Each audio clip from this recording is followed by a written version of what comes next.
Good morning, good afternoon, good evening. This is Alan Burgos from the hashtag Walk with Lan channel. Welcome and welcome back to our channel. Guys, if you are not yet subscribed to our channel, please do it so now so that you can be a part of this growing family. Officially, we are now 9,057 subscribers. Maraming salamat po sa inyong lahat. Mahal na mahal po kayo. I love you all. At saka mag-iingat po tayo lalong-lalo na sa mga panahon ngayon.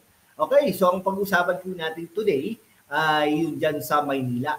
No? Napag-alaman po natin na si Mayora Hani Lacuna ay nag-file na ng kanyang Certificate of Candidacy kasama ang kanyang Vice Mayor na si Yul Servo dyan sa Maynila kahapon lamang dyan sa COMELEC. No? Satellite office nila, temporary office nila dyan sa lungsod ng Maynila, dyan sa SM Manila. No? Talagang sa pagsasalita, parang may gagawin at ginagawa. Mayor Hani Lacuna, kumpiyansang muling maluluklok bilang alkalde ng Maynila, diyan sa Maynila sa 2025.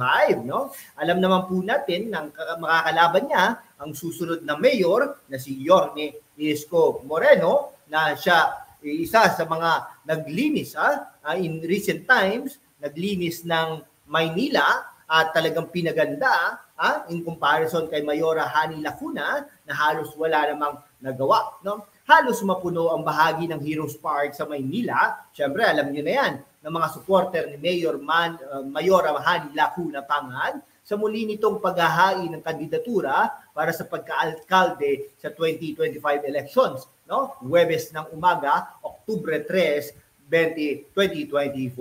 No? Kasama ni Lacuna, ang kanyang Vice Mayor, na si Yul Servo, na muli ring tatakbo. Ang dalawa ay mula sa political party na Asenso Manileño. No? Ako po ay incumbent mayor. Marami pa po kaming ginagawa ni Vice Mayor Yul Servo. Sa tama lang po talaga na ipagpatuloy namin ang aming ginagawa. Mayora, ano po ba ang ginagawa nyo? No? Padilimin ang bawat parte ang sulok ng Maynila, no? Papuntahin mga homeless citizens diyan sa Maynila, no? Yung mga asot pusa diyan sa mga underpasses, no? Panatilihing nakahubad ang mga trike driver diyan sa Intramuros, no? Napakadumi ng Intramuros, napakadumi ng paligid, no? So baka sabihin nyo, hindi naman po sa amin yan, kahit na, pero dapat, di ba, nagpupush kayo na, uy, Intramuros, gawin natin, no? Kasi nakakahiya, papunta pa naman yan sa mga eskwelahan dyan sa Lyceum of the Philippines University, no? Kasi baka po kasi nag-ibang administrasyon ay baka po yung nasimulan na mga programa at proyekto ay hindi matuloy. Yan nga po yan po talagang tunay, no? Yan po na tumbok nyo, no? Alam nyo po, ang mga politikong pulpul ay talaga kung ayaw nila at nakagalit nila ang politiko na in the previous years ay talaga namang inaano yan, no? Binabago, talaga binabago ang tadhana, binabago ang feeling God, no? Parang dyan sa Pasig. Baka po kasi, no, sa eleksyon sa Mayo 2025, posibleng magkaharap si Lacuna, ang artista at ang dating alkalde ng lungsod na si Yorme Isko Moreno Domagoso, bago na halal si Lacuna, no? Yan ay kung tuluyan tatakbo rin sa mayoral race, Isko, tunay at sadya na pong totoo yan, no? Tuluyang kakalabanin si Lacuna ng kanyang dating vice alkalde at kasamahan sa partido. Ayon sa Mayora, paulit-ulit na sinabi noon ni Yorme Isko Moreno na hindi natatakbo ito sa pagkamayor, kaya pala isipan sa kanila kung bakit kailangan nitong muling tumakbo. Ay naku po, unang-una, bata pa si Yorme Isko Moreno. Pangalawa, binugyot nyo ang Maynila. Siyempre, siya bilang tao at saka may ano po siya, no? Yung mga ginawa niya ay wala na, no? Paulit-ulit yung binurakan ang mga ginawa ni Yorme Isko Moreno. So dapat lang na bumalik si Yorme Isko Moreno para itigil na ang mga kalokohan na ito at gawing malinis at talagang maging huwaran, no, sa ibang mga lungsod ang Maynila sa iba't ibang parte ng Pilipinas at hindi lang dito pati sa ibang bansa, no? Ngayon ayun sa Mayora paulit-ulit na sinabi, nako po, walang tigil, walang bawal ang taksil, wala nang babalik. Nako po, Bakit?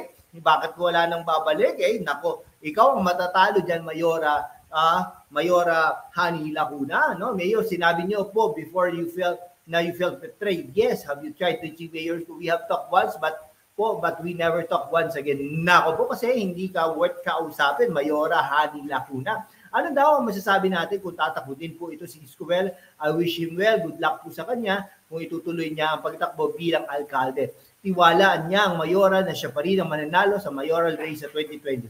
Siyempre, bilang mayor, leader ng iyong partido, ay mag-aano ka ng kumpiyansa na mananalo ka din. Pero hindi po lahat na nagsasabi niya na itotoong nananalo. Look at Joe De Venecia, Mitra, no?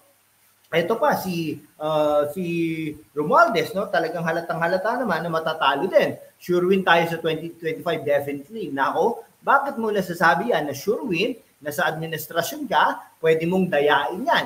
Ngayong Huwebes ay naghain na rin. Allegedly, pwede.